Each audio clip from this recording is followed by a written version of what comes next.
Hello, in this video we're going to talk about sliders versus mobile custom blurbs for your website. Sliders just do not translate and they are very hardly ever mobile friendly. The best practice is to have a mobile version, a mobile display of your website, and a desktop mobile display, and a desktop display of your website. So let me show you the difference here. So the Bloomer Public Library has a desktop display where they have a beautiful slider, right? And if I shrink up the deal here, then you can see that they also have a mobile display.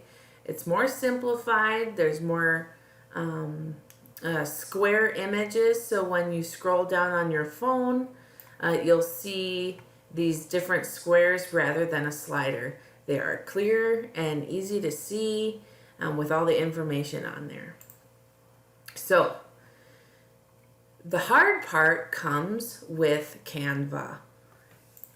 If you are using a canva.com free version, then you will not have access to the beautiful resize tool. So what you would need to do is create a slide at the slide dimensions of 1080 by 330, or if your website uses a different measurement, the appropriate measurement. And then you would create a custom dimension of 250 by 250 to create your mobile version. So it's not as easy as clicking resize to get the mobile version if you are using the free account, but it's going to create a better experience for your user. So let's talk about how to get it onto your website. When you are in the Visual Builder, you'll have your slide here, and right beneath it you'll place your blurbs. Next, we need to play with the visibility settings. So hover over the area where you have your slide, and you'll want to make sure that you're only turning the slider invisible and not the whole section.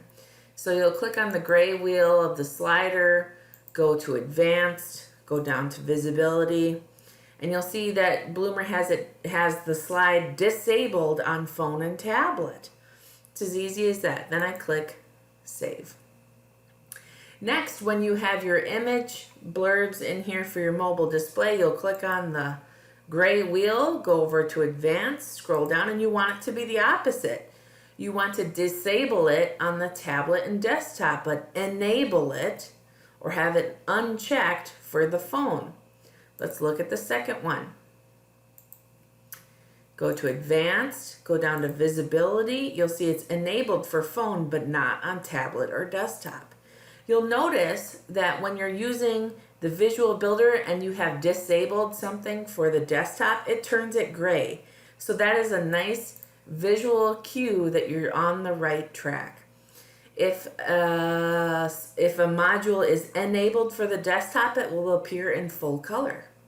So again, for the mobile display, you'll want to add in individual blurbs, not a slider with small images.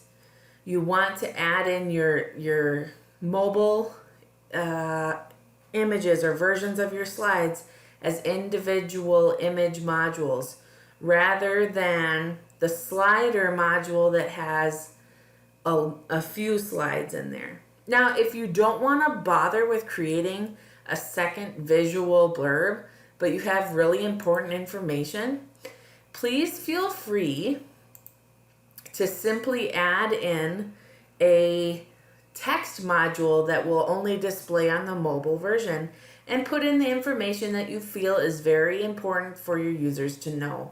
You'll notice on the Westboro Library website, they have a slider, and then we just plopped in a text box only visible on mobile displays with the important curbside details.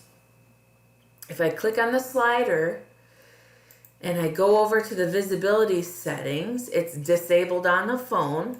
However, if I click on the text module, go over to the visibility settings. Oops. In this case, we picked the section settings and go over to visibility. It's enabled on the phone, but not on the tablet or desktop.